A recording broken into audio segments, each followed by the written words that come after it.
अच्छा, 12वीं में है बेटा? और दूसरे बच्चे किस क्लास में हैं? आने कहो, एक ही झन तो लइका है मालिक। अरे वाह, कैसा है पढ़ने में बेटा? मालिक मामूली है, कक्षा में बहुत आगू तो नहीं, फिर कभू फेल नहीं हुई है, सप्लीमेंट्री भी नहीं आए है। उसका नाम लाजवंती है, पति का नाम बलराम। पति राज मिस्त्री है और लाजवंती मजदूर। पत्नी मसाला बनाकर तसला देती है और पति प्लास्टर करता है। दुर्ग छत्तीसगढ़ का रहने वाला ये जोड़ा कम बोलता है पर मीठा बोलता है। पति भी बड़ा खुशदिल, कुछ भी पूछो तो पति पत्नी हंसकर जवाब देते हैं। दोनों बला के परिश्रमी और पैसा बचाने की कोई सलाह देने में कभी नहीं चूकते। घर में थोड़ा सा काम होना था तो एक मित्र के सौजन्य से ये दोनों आए थे। दुबली पतली लाजवंती 5 फीट की भी नहीं थी, लेकिन दूसरी मंजिल तक दिन भर ईंटें चढ़ाती। मसाले से पूरा तसला सिर पर लादे 40 सीढ़ियां वो दिन में कई बार चलती। उधर मैं था कि छत पर बैठा होता तो जुगाड़ लगाता कि कोई दिखे तो उससे चाय मंगवा लूं। लाजवंती भले ही मजदूर थी पर पति को देखते देखते भवन निर्माण की तकनीकी बातें सीख गई थी। अब तो पति को भी बता देती कि लिंटर यहां डालो, अभी शटरिंग न करना नहीं तो दीवार हिल जाएगी, क्योंकि सीमेंट अभी गीला है। जाड़ों के दिन थे तो जब कभी समय मिलता धूप में बैठा मैं ये कौतुक देखा करता। इस दंपत्ति की एक ही संतान वाली बात मुझे बहुत अच्छी लगी थी। जिस आर्थिक सामाजिक पृष्ठभूमि से ये जोड़ा आता था वहां कई बच्चे होना बड़ी सामान्य बात मानी जाती। फिर भी उन्होंने एक ही बच्चा किया और सारा ध्यान उसकी अच्छी परवरिश में लगाया। दोनों अच्छे से रहते और काम से काम रखते। मैं ही गाहे बगाहे बलराम से बतियाता रहता। यूं ही एक दिन उससे बात कर रहा था कि बातों बातों में उनके बच्चों का ये जिक्र निकल आया। लाजवंती ये भी बोली, मालिक लइका ये काम नहीं कही है। हर माता पिता की तरह उन दोनों की भी साध बेटे के लिए एक अच्छी नौकरी की थी। सरकारी मिल जाए तो और भी अच्छा, और क्यों ना हो ऐसी इच्छा। भला कौन से माँ बाप चाहेंगे कि उनकी संतान ईंट गाड़ा ढोए। उन परिश्रमी पति पत्नी की आशाओं का केंद्र उनका वो पुत्र था। ऐसे ही दिन कट रहे थे। कुछ दिन बाद काम बढ़ा तो मजदूर भी बढ़ाने पड़े। छत्तीसगढ़ के मजदूर बड़े मेहनती होते हैं और बहुत दिल लगाकर काम करते हैं। वे न केवल अपना काम बहुत ढंग से करते हैं बल्कि सामान भी बर्बाद नहीं होने देते। उनकी एक अच्छी बात यह भी होती है कि सफाई पर बहुत ध्यान देते हैं, खुद भी ढंग से रहते हैं और शाम को काम पूरा होने के बाद साफ सफाई करके ही निकलते हैं। ऐसे ही थे ये पति पत्नी। सुबह ठीक 8:30 बजे हमारे घर के सामने होंडा स्प्लेंडर रुकती और उससे दोनों उतरते। आप मुझे पुराने जमाने का बेशक कह ले, लेकिन मोटरसाइकिल से चलने वाला ऐसा श्रमिक जोड़ा मैंने पहली बार देखा। मजदूर नाम लेते ही जो दीनहीन चित्र मन में बनता है, ये दंपत्ति उससे एकदम अलग थे। हाथ में कन्नी और तसला ना हो तो उन्हें मजदूर कहा ही नहीं जा सकता था। ऐसा शायद इसलिए हो सका क्योंकि उनके जीवन में अनुशासन था। लाजवंती बहुत सुबह उठती क्योंकि उसे खाना भी बनाना होता था। दोपहर में दोनों साथ ही खाना खाते, कुछ देर आराम करते और फिर काम में जुट जाते। दोनों शांति प्रिय और अथक परिश्रमी। बलराम की हर बात लाजवंती मानती और वो भी उसकी हर सलाह पर कान देता था। यूं अच्छे भले चलते कामकाज में एक दिन विघ्न आ गया। शाम का समय था। उस दिन काम खत्म हो चुका था और सभी मजदूरों व मिस्त्रियों को दैनिक दिहाड़ी दी जा रही थी।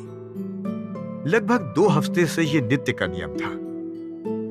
अचानक एकदम से शोर उठा। कोई महिला जोर जोर से बोल रही थी। घर के भीतर बैठे बैठे हम लोग समझ ही नहीं सके।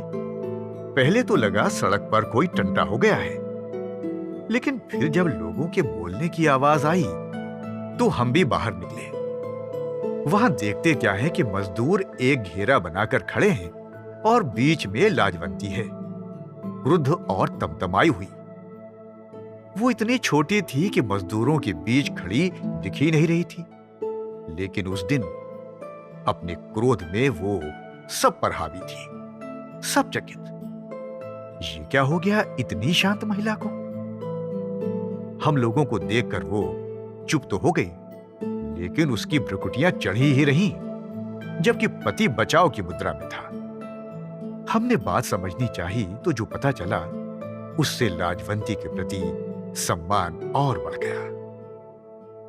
असल में बात यह थी कि लाजवंती और बलराम जब पहली बार हमारे यहां काम करने आए थे, तो हमारे उस मित्र ने उनकी संयुक्त मजदूरी 1050 रुपए बताई थी।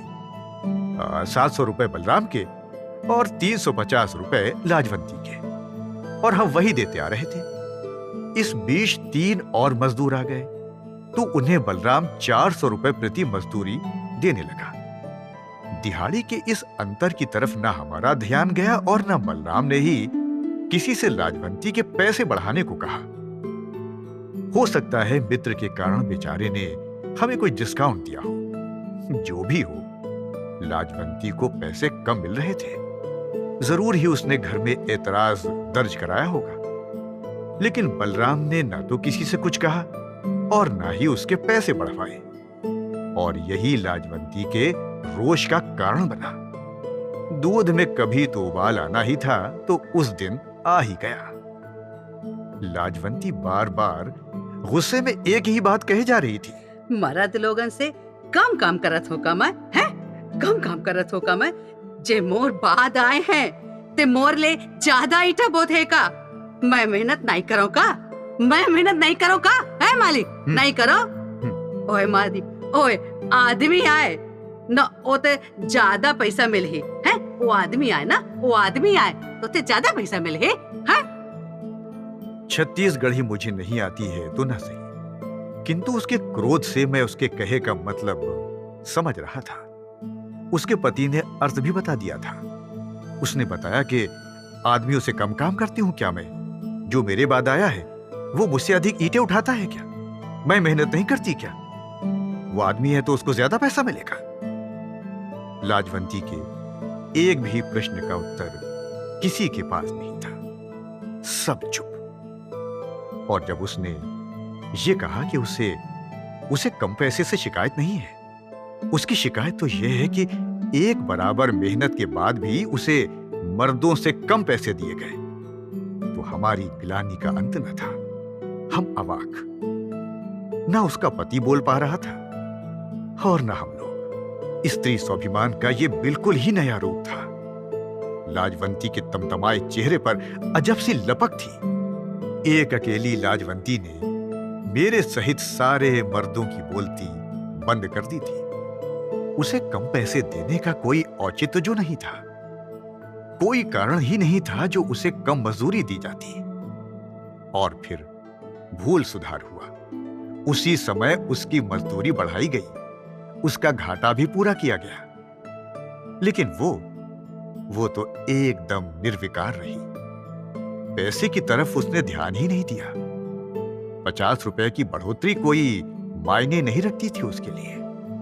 सच में उसे धन की चाह नहीं थी, वो तो बस बराबरी चाहती थी, अपने श्रम का सम्मान चाहती थी। श्रम का लिंग निर्धारण उसने नहीं किया था, हमने किया था। अपराधी हम थे। छोटे कद की लाजवंती ने हमें बड़ा सबक दे दिया था।